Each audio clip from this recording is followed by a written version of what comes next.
The shoot 'em up is one of those genres that I really enjoy, but I am so bad at that I have a little bit of reluctance showing off gameplay of it here on the channel, because inevitably there's going to be some comment from some chucklehead that says, "You suck at those games, why do you play them?" It's because they're fun. That's why I play them. What's going on, everybody? I'm Jay. Welcome to Square Pegs. Glad you're here.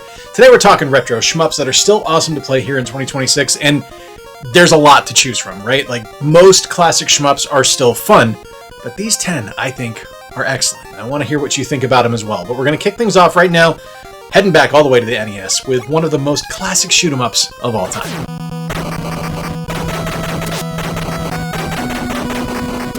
There's just something awesome about a good cowboy story, isn't there? Like, I love a good cowboy story. Love the Lone Ranger growing up. I still love Lone Ranger. I think it's a phenomenal character. I really enjoyed things like Sunset Riders. I liked Lucky Luke on the Super Nintendo and the comic. I liked Tin Star. And I also loved Gun.Smoke over on the NES. The arcade version, also fantastic, but I grew up on the NES version. This was one of my first exposures to the shmup genre because it was something that was a little bit different. I think the first exposure I had was really Gradius, and I could have talked about that one here. I could have talked about Life Force, could have talked about any number of NES shooters, but Gun.Smoke to me is my personal favorite. Is it the best? Probably not. Definitely not. In fact, I would go so far as to say, but it's the one I have the most fond memories of, and to me it's the one that comes front of mind first. I loved the idea of being a lone cowboy wandering into a town and taking out an entire gang of bad guys. I loved finding the power-ups. I loved shooting the barrels and finding money to be able to buy things. I loved getting the horse. I loved the boss fights. It was an unbelievable experience and something I absolutely loved and still love today. I still enjoy playing it. I think the arcade version is better. Probably should have talked about that one, but for me, my story with shmups starts with Gun.Smoke on the NES.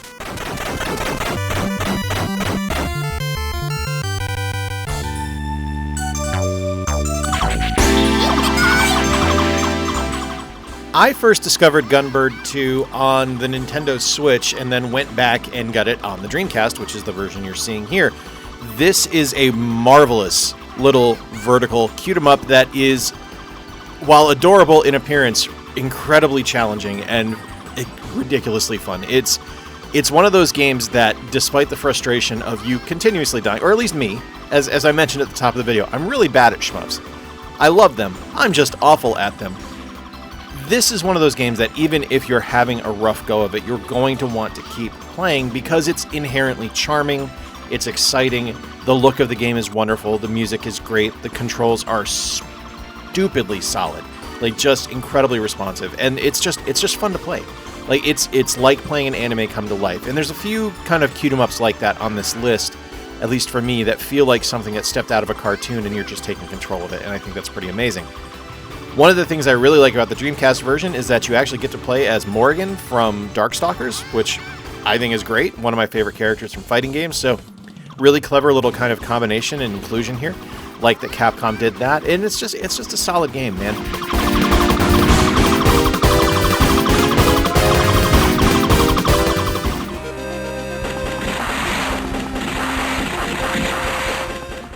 On to the Game Boy Advance now, a console that legit has a ton of great shmups. And there's plenty I could have picked from, but the reason Steel Empire makes the cut is because of two particular things, with the first being its setting. Unlike nearly everything else on this list that's either like aggressively anime or takes place in a modern or futuristic timeline, Steel Empire takes place firmly in the 19th century in a steampunk world that's full of technology that's tailored for that kind of setting. And instead of alien invaders and futuristic spaceships, instead you've got blimps and biplanes. No bunkers on the ground with massive laser cannons. Instead, you've got armored steam trains moving massive cannons into place to fire at you when you're in the sky. The other aspect that makes this game incredibly appealing, to me at least, is that it's forgiving of the player. Rather than just punching you in the face and frustrating you from jump, you actually get used to the game. And the difficulty ramps up as you play, which is really nice. Now, don't mistake these words for it being an easy game, because it's not. It's really difficult, at least for me. But there's a recognizable and appreciated game design decision made to make this more approachable and accessible to users. This is the GBA version, like I mentioned, but the OG released on the Genesis, which is another fantastic version of the title. There's also a 3DS release, which I've never played, and then a Switch port. I don't know what version the Switch port is, but it's out there as well. So if you haven't played this one and you'd like the chance to, plenty of opportunity to do so.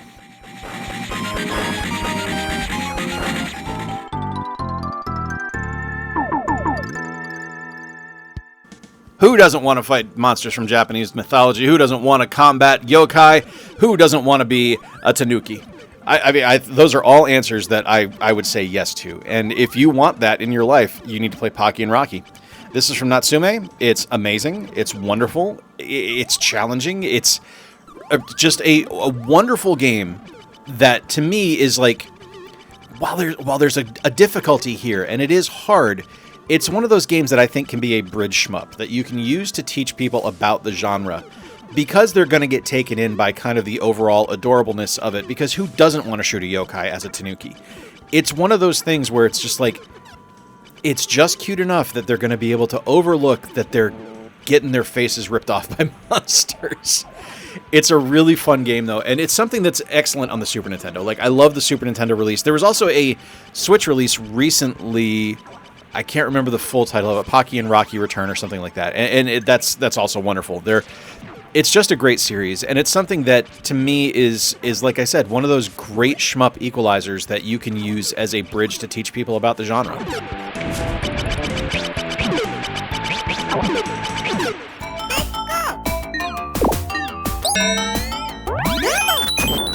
Can't talk about great shmups without talking about Cotton. This is Cotton Fantastic Night Dreams, one of the greatest cute-em-ups ever made, and a game that is deceptively adorable because, oh my god, this game is hard. It is brutally difficult, and I think that's kind of the best thing about cute-em-ups, is that they don't pull any punches, they don't take any prisoners, they just mess you up, punch you in the face, take your lunch money, and kick you off the console, so you have to go do something else.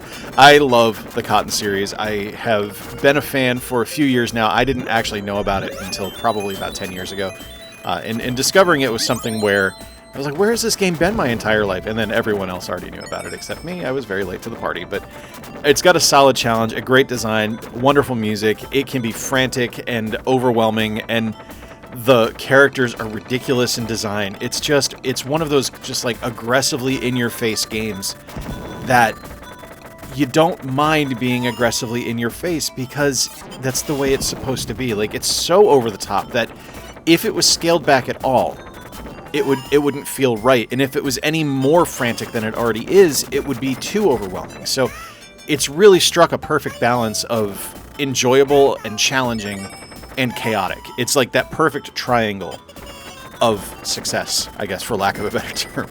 Love this game, though. Cotton Fantastic Night Dreams is a wonderful title. Really, really worth playing if you haven't done so.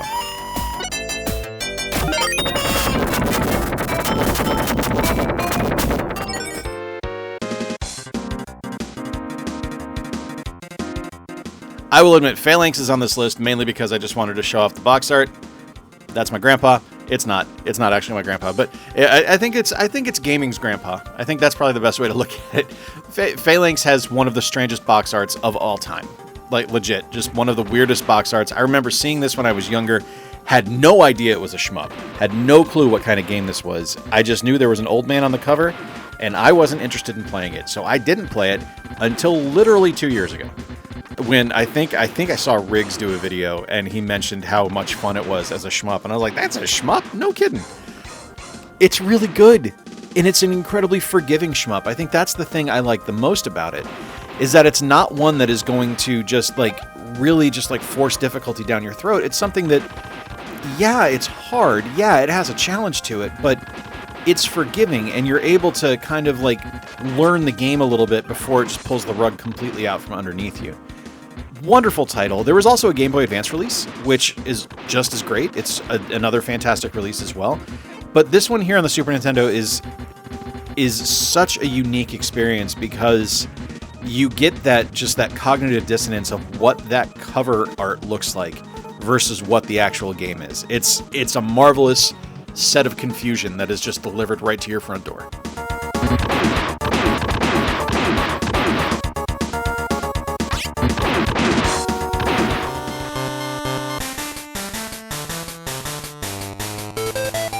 Over to the Nintendo Game Boy now for a game from Nintendo themselves. This was designed by Gunpei Yokoi, This is Solar Striker. I had this game when I was younger.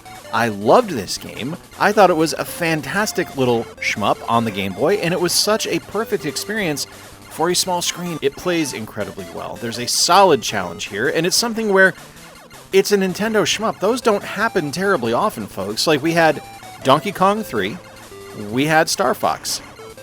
Those are the only ones I can really think of off the top of my head other than Solar Striker here. And this is one I never hear people talk about. Like, I saw some scuttlebutt about it online being discussed, but nothing where I've seen a lot of people mention it in videos or anything like that. Again, I don't watch a lot of shmup videos because I'm not great at them, and it's an inferiority complex seeing people, like, absolutely destroy me in playing these games that I love. But it's something where I never hear anyone talk about it. It's never on any Game Boy lists I see, and I think that's a shame. It's a really fun title, and something that, to me, is a perfect Game Boy experience. Just a perfect portable experience. Something to toss in your pocket, bring with you on a road trip.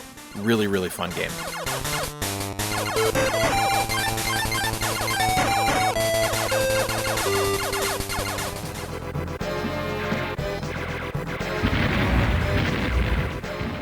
While I originally played this game on the Nintendo Switch, Strikers 1945 originated in arcades, and that's the version you're seeing here. This is a brilliant vertical shmup created by Saikyo, who, to me, are kind of the kings of shmups.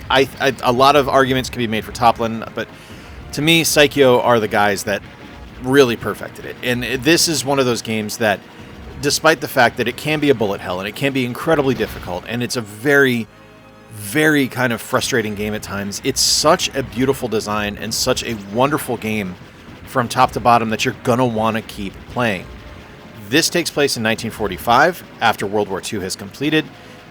The game features kind of I don't really want to say a steampunk, but it's an alternate future of what happened during World War II. So technology is a little more advanced. Planes aren't exactly what you would have experienced in 1945, obviously. So there's a little bit of differences and some liberties being taken with history here, but the gameplay is such a remarkable thing and so wonderfully developed that you're not going to care. And in fact, you're going to be immersed and you're going to love it. Amazing game. It plays a little bit like Gunbird 2, believe it or not, with some of the power-ups and kind of like the gold bricks and things like that you can collect. So there's some familiarity there as well with the type of gameplay you're going to experience. It's just wonderful from top to bottom. This can be played in a lot of ways. It can be found in a lot of areas. So if you haven't tried this one out and you've never seen it before, check out your digital storefronts. It's a really good game.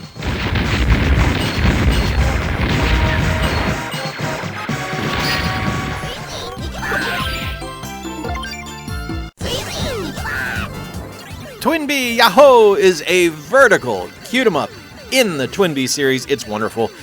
TwinBee is one of those kind of franchises that I was just kind of naturally drawn to because it's vibrant and bright and a little bit silly. It doesn't take itself seriously. It's one of the reasons I like Parodius so much on the Famicom and arcades and things like that, because it isn't so grim and gritty and dark and serious. It's something that's a little bit goofy and a little bit silly and shows what Konami was really, really cooking with back in the 90s and the 80s when they were making, good games and not just pachinko machines. This game is fantastic. It's an absolutely marvelous little cute-em-up with a really good challenge level to it. But the thing I really like about it is the fact that it actually has a built-in difficulty level, so you can actually ramp it down if you want to have an easier experience playing, which I think is great. Just a fantastic title, just a wonderful game. You can choose different shots that you're going to use. There are different charge shots that you're able to integrate, and that lets the game play a little bit differently each time you boot it up and each time you go into it. I just really enjoy this one. Lots of different power-ups to collect, really creative enemies, lovely design, fun music, and just, like I said, an over-the-top goofiness that really needs to be experienced.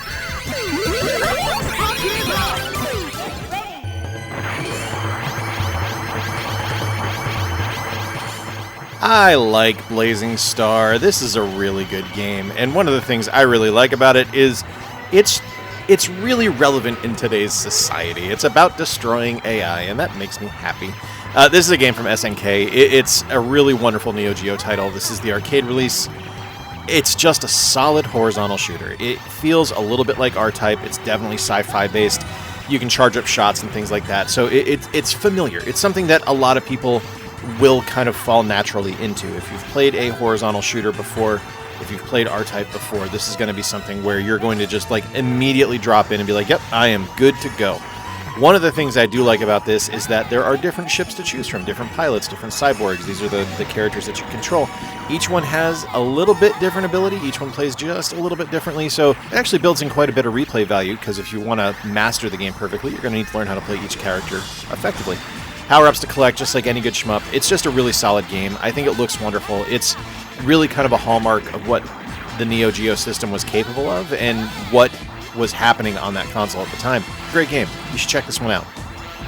Retro shmups, fun games that I am terrible at, but I still have a good time with. It is just one of those genres that I have a mental block against being skilled at for some reason, and I don't know why. I still enjoy them, though. Still have fun. Let me know in the comments below, what are your favorite retro shmups? Which ones do you think are must-plays that everyone should check out? I would love to hear from you. If you enjoyed today's video, give it a big thumbs up. Consider subscribing and sticking around. I'd love to have you here. And hey, I'm Jay. Thanks for stopping by. Appreciate you watching. Remember to play more games, stay square, and take care. I'll talk to you soon.